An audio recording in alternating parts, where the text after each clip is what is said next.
Assalamualaikum warahmatullahi wabarakatuh. Hai teman-teman, pada video kali ini saya akan membahas tentang laporan keuangan dan laporan audit. Sebelumnya perkenalkan, nama saya Laila Hasnia Harahap, kelas 6C Akuntansi Pagi, NPM 200517018, mata kuliah pemeriksaan akuntansi. Pembahasan pertama, kita akan membahas tentang laporan keuangan. Laporan keuangan adalah dokumen atau laporan yang menggambarkan kondisi kemampuan dan kinerja keuangan suatu entitas, serta informasi lainnya yang diperlukan oleh pemakai informasi akuntansi dalam suatu periode.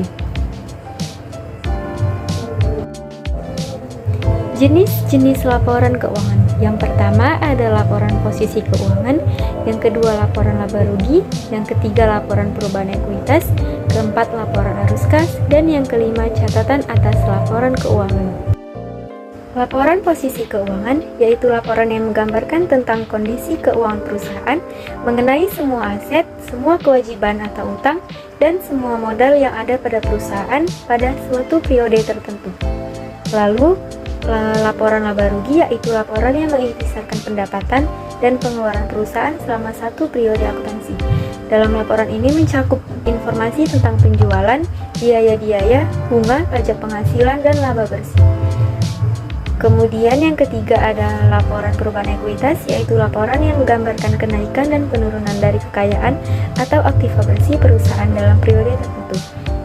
Dalam perubahan modal ini berisi tentang sumber modal, laba bersih, dan dividen selama periode tertentu. Lalu ada laporan arus kas, yaitu laporan yang berisi tentang informasi penerimaan dan pengeluaran kas dalam sebuah perusahaan pada periode waktu tertentu. Dalam laporan ini terdiri dari 3 bagian, yaitu arus kas pada aktivitas operasi, arus kas pada aktivitas investasi, dan arus kas pada aktivitas pendanaan. Yang terakhir ada catatan atas laporan keuangan, yaitu catatan atau informasi tambahan yang ditambahkan ke bagian akhir pada laporan keuangan. Fungsi laporan keuangan. Yang pertama yaitu sebagai alat pengukuran kinerja bisnis. Laporan keuangan dapat memberikan gambaran tentang kinerja keuangan yang digunakan untuk membuat perencanaan keuangan yang tepat. Kemudian yang kedua, memudahkan pengambilan keputusan. Dengan adanya laporan keuangan dapat mengambil keputusan yang tepat dan efektif dalam mengelola keuangan bisnis. Yang ketiga, sebagai alat untuk memenuhi kewajiban perpajakan. Laporan keuangan merupakan salah satu dokumen yang diperlukan pemerintah dalam melakukan perhitungan dan penilaian kewajiban pajak. Yang keempat, yaitu sebagai alat untuk mendapatkan modal. Investor akan memeriksa laporan keuangan untuk menentukan risiko dan peluang investasi yang mungkin dilakukan. Yang terakhir ada sebagai alat untuk memantau arus kas. Pembahasan kedua yaitu tentang laporan audit. Laporan audit yaitu hasil akhir dari proses audit atau laporan yang menyatakan pendapat auditor mengenai kelayakan laporan keuangan perusahaan yang sudah sesuai dengan prinsip-prinsip akuntansi yang berlaku secara umum.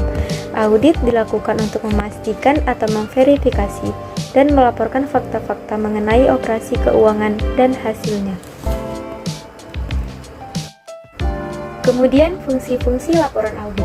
Menurut modul manajemen audit BPK RI berfungsi untuk 1. Mengkomunikasikan hasil audit kepada pejabat pemerintah yang berwenang berdasarkan peraturan perundang-undangan yang berlaku. Yang kedua, membuat hasil audit agar terhindar dari kesalahpahaman. Yang ketiga, membuat hasil audit sebagai bahan untuk perbaikan institusi terkait. Yang keempat, memudahkan tindak lanjut untuk menentukan jika ada tindakan perbaikan yang perlu dilakukan terhadap perusahaan.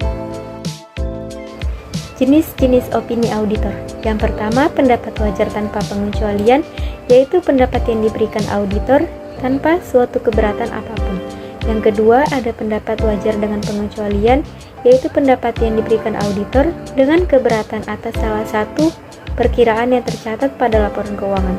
Yang ketiga, pendapat tidak wajar, yaitu pendapat yang diberikan auditor yang menyatakan tidak setuju atas ikhtisar keuangan yang disajikan. Yang keempat, tidak memberikan pendapat, yaitu pendapat ketika auditor tidak memperoleh bukti yang cukup dan tepat untuk mendasari opini audit. Dan yang terakhir ada penolakan pendapatan, yaitu penolakan memberikan pendapat atas laporan keuangan yang disajikan disebabkan adanya pembatasan luasan pemeriksaan dan ketidakpastian mengenai jumlah perkiraan. Sekian video dari saya. Billahi fisabilillah, fastabiqul khairat. Wassalamualaikum warahmatullahi wabarakatuh.